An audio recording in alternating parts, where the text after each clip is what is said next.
You know, when you pour a massive concrete foundation for a commercial skyscraper, there is this undeniable feeling of permanence. Right, absolutely. You watch that slurry just flow around the rebar and you wait for it to cure into solid rock, and it feels completely unshakable. Like you build it and it stays. Yeah, it is the ultimate structural illusion, really. Exactly. Yeah. But then, you look at the economics behind that exact same building, and suddenly that unshakable concrete foundation starts looking a lot like quicksand. Because the market beneath it is actively shifting. I mean, the physical building might be built to last a century, but the capital that funded that foundation yesterday is completely changing its behavior today. Yeah, and that is exactly what we're getting into today. Welcome to the Deep Dive on Scaling Legends. Today, we are looking at a massive structural shift happening in the 2026 construction market. It is a big one. It really is. So if you are a construction business owner, a project manager, or just someone fascinated by how massive traditional industries adapt to survive, this is for you. Our mission today is to help you understand exactly where the traditional construction market is bleeding out, where the massive new piles of funding are actually sitting, and, the tactical steps to transition your business safely. We're calling it the Pivot Playbook. I like that. Because survival in this upcoming cycle is not about working harder. Right. It is not about pushing your teams to do more with less. It's about pivoting your operational capacity in an entirely different direction. The firms that thrive in 2026 will be the ones that recognize the old well is running dry, and they know exactly how to tap into the new one. Which is key, because I want to set the tone right away. We are not here to deliver a doom and gloom industry report. No, not at all. This is an exciting roadmap for outsmarting a changing market. But, to appreciate the solution, we have to look at the immediate pain point first. We have to look at the hard data. Exactly. Why are the old reliable sectors drying up so rapidly? And the numbers we are looking at are, they're jarring. Sacramento alone lost 5,100 construction jobs last year. Yeah, that is a massive amount of talent, equipment, and heavy machinery just sitting idle. It is a staggering localized number, but the 2026 forecasts for traditional sectors nationwide show us exactly why it is happening. Right. The entire commercial landscape is contracting simultaneously. Private office construction is forecasted down 14%. Retail is down 18%. Jeez. Yeah, and lodging is down 7%. See, I look at those numbers and my immediate thought is, okay, the private commercial sector is taking a hit. So contractors will just do what they always do during a private sector dip. Right? They pivot to public institutions. Exactly. They pivot to government work to ride out the storm. Yep. But even those traditional safety nets are pulling back. K-12 education is down 1%. Higher education is down 5%. Yep. And federal work expectations, which were supposed to be this massive savior, plummeted from a projected plus 22% growth to just plus 5%. The sheer breadth of the slowdown is what makes this moment unique, because for decades, commercial contractors relied on a diversified portfolio within traditional bounds. Right, like shifting your weight around. Exactly. If retail dried up because consumer habits changed, you shifted your crews to office space. If private office slowed down, you bid on a new wing for a local high school or, a federal courthouse renovation. It's like having a three-legged stool and just leaning on the stronger leg. Right. The strategy was always to just shift your weight to another leg of the same stool. Yeah. But the numbers you just read show all the legs of the stool are getting shorter at the exact same time. Well, let me push back on this a bit, though. Is it really a nationwide crisis? Or are we just looking at isolated pockets of panic, like Sacramento, mixed with some conservative forecasting? Because waiting for the commercial office market to rebound right now feels a bit like waiting for a Blockbuster video store to reopen. That is a great analogy. But it feels drastic to declare the whole traditional model fundamentally broken everywhere. I get that, but Sacramento is really the canary in the coal mine here. We have to look at the mechanism of what happens when 5,100 displaced workers suddenly need jobs. Right, they don't just vanish. Exactly. Those workers represent firms that depended heavily on market rate commercial and residential work. When those firms see their retail and office pipelines drying up, they do not just close up shop. No, they scramble. They start aggressively bidding on the dwindling number of projects still available in their region. They start shaving their margins thinner and thinner just to keep cash flowing and crews busy. Oh, wow. So if your pipeline relies on those traditional sectors, the math is actively working against you. You are now competing against desperate firms willing to race you to the bottom on price. That margin compression makes perfect sense. You end up with 10 highly qualified GCs fighting over a single mid-sized lodging project, driving the profit down to basically zero. Exactly. Zero margin. So where does the industry go? Yeah. If traditional commercial construction is bleeding out, those displaced workers and idle excavators have to follow the financing. Have to follow the money. Right. And there's another sector that is absolutely starved for resources. In California alone, there is a massive backlog of 39,980 affordable homes across 461 developments that are just stuck in the pipeline. The financial scale of that bottleneck is immense. We're looking at $7.7 billion in outside investment that is currently at risk of stalling out completely. That is why To unlock it, the market requires $1.8 billion in state tax credits and $5.8 billion in tax-exempt bond financing. The demand is a highly pressurized system just waiting for contractors capable of executing the work. which is so crazy to think about. It sounds like there's an absolute feast sitting right next to a famine. That is exactly what it is. If I am a commercial contractor watching my retail bids fail, and I see 40,000 homes fully funded and sitting there waiting to be built, my instinct is to aggressively bid on the very first affordable housing RFP I see. Yeah. I mean, I want to get that revenue through the door and keep my guys working. Why aren't commercial contractors just walking next door to eat? Why aren't they sweeping in and absorbing all of that stalled work? Because taking on a 200-unit affordable housing complex when you have spent your entire career building private retail shells requires a completely different set of operational muscles. Right. But before we break down the dangers of jumping in blindly, we have to map out exactly where the growth is actually happening. Okay, lay it out for us. According to Smart Business Automator's Market Intelligence Report, the sectors actually growing in 2026 are heavily concentrated in highly specialized areas. Like what? Data centers are exploding, showing a 47% increase in backlog over non-data center contractors. And affordable housing is surging, driven by those state and federal tax credits. And energy construction is seeing massive moves as well, right? We are looking at Clayco launching a brand new $300 million unit specifically for the energy transition. Exactly. And TerraPower is actively breaking ground on advanced facilities. Not to mention the ongoing infrastructure maintenance fueled by the IIJA, the massive Federal Infrastructure Investment and Jobs Act. Right. So the money hasn't evaporated. It just packed up and moved to specialized, heavily regulated environments. Spot on. And attempting to chase that money without a transition plan is a fast track to bankruptcy. Oh, for sure. You cannot just change the text on your website, slap a new logo on your hard hats, and assume your commercial project managers know how to build a data center or navigate the compliance of federal infrastructure funds. Which brings us to the Pivot Playbook. Let's talk about the mechanics of making this jump. Let's do it. Let's assume I am that commercial GC. I understand I cannot just bid as a prime contractor on a massive data center tomorrow, but I still have payroll to meet today. Right, you have overhead. Exactly. I'm trying to learn to fly a helicopter while I'm still actively flying a commercial airplane. How do I realistically survive a 12 to 18-month learning runway just to enter a new sector? The first rule of the pivot is to never abandon your current clients. Your existing pipeline, even if it is shrinking and the margins are getting tighter, is the financial safety net that will fund your transition. Okay, that makes sense. The second rule is a warning against exactly what you suggested a moment ago. Do not underbid just to win your first project in a new sector. But that's the classic, let's take a loss to get our foot in the door strategy. I see contractors do this constantly to build their portfolio. They figure the experience is worth the financial hit. And it is a fatal trap in these specialized sectors. Every new sector comes with a steep learning curve. Your estimators will miss specialized material costs. Oh, right. Your project managers will misunderstand the sequencing required by specialized inspectors. You will inevitably lose money through inefficiencies and unexpected compliance hurdles. So if you start at a loss, If you underbid the project to begin with, you have zero financial cushion to absorb those learning curve losses. You will bleed out. wow. And beyond the bidding strategy, there's the hidden risk of insurance too, right? Oh, absolutely. A lot of firms assume their general liability insurance, their GL policy, just covers them for whatever they decide to build. They really do. But underwriters price your GL policy based on the specific risk profile of the work you have historically performed.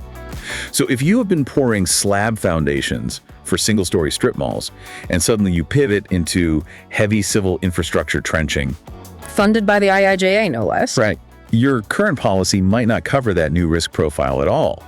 One accident in a new sector without the proper coverage could literally end the entire company. You can't just pivot based on a single RFP. Exactly. The operational shift is massive, and you have to align your insurance, your bonding capacity, and your workforce simultaneously. That sounds incredibly daunting. It is, but some companies are navigating this beautifully by vertically integrating. Look at Roar's companies. Oh, the multifamily developer. Yes. They are primarily a multifamily developer, but they recently expanded their in-house general contracting capabilities so they could take on third-party projects. The developers are becoming the contractors because they see the localized demand and want to control the execution. So the developers are building their own contracting arms to capture the margin. But for a traditional GC trying to move into these spaces, what is the actual timeline? How do they safely get in? Well, according to Smart Business Automator's Market Intelligence report, contractors who successfully pivoted sectors over the last 3 years shared common strategies, a very specific slow burn strategy. Okay, what did they do? They did not jump in as a prime contractor immediately. They subcontracted in the new sector for 12 to 18 months before ever bidding as a prime. Smart. They also hired at least one person with deep sector-specific experience, and they invested heavily in the compliance and reporting systems required by the new sector. So that 18-month runway is entirely about risk mitigation. You survive that transition period by maintaining your legacy commercial relationships as a safety net. Exactly. You use your shrinking retail and office build-outs to keep the lights on while taking on 1 or 2 projects in affordable housing or energy, strictly as a subcontractor. You are essentially using the prime contractor as a free university. Oh, I like that. As a sub, you are shielded from the overarching liability of the project. You get to watch how the prime contractor manages the specialized compliance, how they handle the prevailing wage reporting, and how they schedule the complex inspection cadences. All without carrying the primary financial risk if a paperwork error causes a delay. Right. Because to survive that runway, you have to learn the bureaucracy of the new sector. The physical act of pouring concrete or framing walls might be similar, but the administrative language is entirely foreign. Give me an example. This is especially true in affordable housing, where the financing structure is an incredibly complex alphabet soup. The bedrock of this sector is the LIHTC. LIHTC. What does that stand for? This is our listeners' first homework assignment, right? Yes, the low-income housing tax credit. It is the bread and butter. A developer applies for these tax credits, and then they sell those credits to an investor, usually a massive financial institution, in exchange for equity to actually fund the construction. Okay, so it's not a simple bank loan. Not at all. And that investor demands rigorous, obsessive proof that the building meets every single standard tied to that credit. So that's one layer of red tape. And that is just the foundation. Affordable housing projects rarely rely on a single funding source. They utilize stacked capital.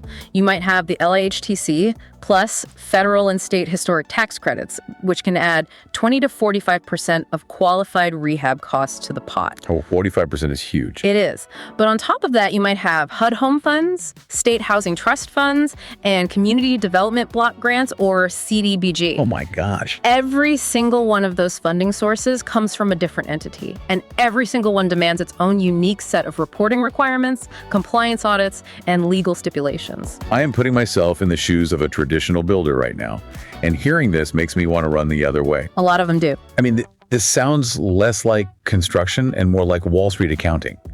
I got into construction to build things. If I am a builder, I just want to build.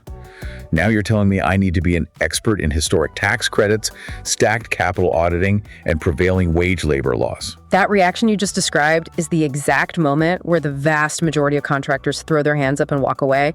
And that leads to the most crucial insight of this entire transition strategy. The red tape is the moat. The red tape is the moat. Yes. Explain the mechanics of that. That sounds like an aha moment. Think about the margin compression we discussed earlier in the commercial sector. If affordable housing was as easy to finance and build as a private market rate retail shell, every contractor in the country would be doing it. Right, they'd all rush in. The market would be flooded with competition, and the profit margins would be instantly crushed. But the steep barrier to entry, the complex stacked financing, the intense compliance reporting, the prevailing wage audits that bureaucracy scares away the competition. I see. It acts as a protective fortress around the sector. Once you endure the pain of learning the system and setting up your internal compliance engines, you are swimming in a protected pool with very few competitors. The red tape is exactly what protects your profit margins once you are established. That is brilliant. You aren't just learning how to construct a different type of building, you are learning how to navigate an administrative system that your competitors are too intimidated to touch. Exactly. But aligning the financing is only half the battle, right? Yeah. You also have to align the physical labor, and the data there is just as stark. It really is. Arizona alone needs 195,000 construction positions filled by the end of 2026. So the labor crisis really dictates exactly where a company should pivot based on their existing muscle memory. Yes, you have to play to your strength. If your crews are experts in residential wood framing, you map that skill directly over to affordable housing. Right. If your teams are used to moving massive amounts of earth for heavy civil work, you pivot them into energy construction and infrastructure maintenance. But even with perfectly aligned crews, traditional building methods simply will not be enough to handle the scale of the demand, right? Not a chance. Let's look at California's massive goal of building 1 million affordable homes by the year 2030. If you look at the available labor pool, the math on traditional stick frame construction makes that goal physically impossible. You cannot hammer enough nails on active job sites fast enough to hit that volume. You really can't. To hit those numbers, contractors have to adopt structural advantages, which means bringing prefab or modular, factory-built capabilities into the mix. So we're essentially treating housing like car manufacturing to hit that 1 million mark. Pretty much. You take the unpredictable environment of the construction site and move the bulk of the assembly into a controlled, weatherproof factory environment. You build the modules off-site, truck them in, and click them together. Okay, but wait. Moving the physical labor off-site solves the physical bottleneck, sure.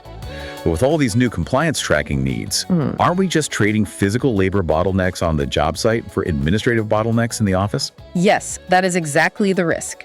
Handling a massive pipeline of public-funded projects means managing an avalanche of new permits, requests for information, prevailing wage reports, and complex submittals. It's a mountain of paperwork. If you scale up your physical building capacity with modular construction, but leave your back office running on manual spreadsheets, the administrative bottleneck will absolutely choke the entire operation. I can imagine having 400 photos of rebar installations across 5 different affordable housing sites. Yes. And you need to prove to a state auditor that prevailing wage laborers installed that specific rebar on a specific Tuesday just to unlock the next tranche of state housing trust funds. Yes. If you do not have an automated way to tag, sort, and pull that data, you are paying a highly skilled project manager a 6-figure salary to click through digital folders for a week. That is where the margin bleeds out. Exactly. This is why scaling a business into these highly regulated sectors requires operational automation. You simply cannot handle the compliance of a 40,000-unit pipeline with manual spreadsheets or a team of entry-level clerks manually entering data. The error rate would be insane. The error rate would cause you to fail your audits and lose your funding entirely.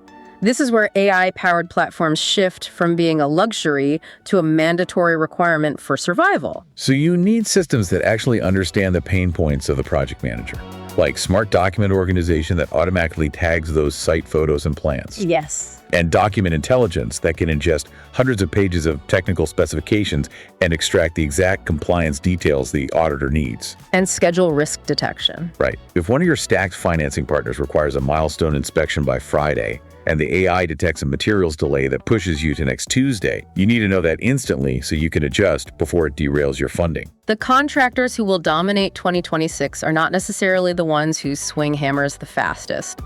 They are the ones who utilize technology to flatten the administrative bottleneck to prevent the learning curve from eating their margins. Wow. By automating the bureaucracy, they allow their project managers to handle the immense compliance load of these new sectors without burning out or making catastrophic errors. This changes the entire perspective on the current market. We started by looking at a crumbling foundation in the commercial sector, and what we found was an entirely new blueprint for scaling a business. The opportunity is massive. The demand is there, the funding is there, and the playbook to capture it safely absolutely exists. The contractors who survive massive market shifts are always the ones who see the changes coming, respect the learning curve, and adapt their operations before the old well completely dries up. And as we look toward the next decade, consider the broader implications of what we discussed today. We are seeing developers like Roker's building their own internal contracting arms to capture this market. We are seeing a massive shift toward factory-built modular housing to bypass the labor shortage. It raises a fascinating question about the future. What happens to the traditional contractor model in 10 years? That's a great question. As the demand for speed and compliance forces the industry to verticalize, will the lines between the developer who finances the building, the manufacturer who builds the modules, and the contractor who assembles them eventually erase completely? That is a wild thought to mull over. The contractors who survive market shifts are the ones who see them coming and move first. If you found this deep dive valuable, please subscribe, rate, and review us on your preferred platform. Definitely. Take a second to share this with a contractor friend or team member who is feeling the squeeze right now. And to learn more about the tools that can help your business scale without drowning in admin work, visit smartbusinessautomator.com. See you next time.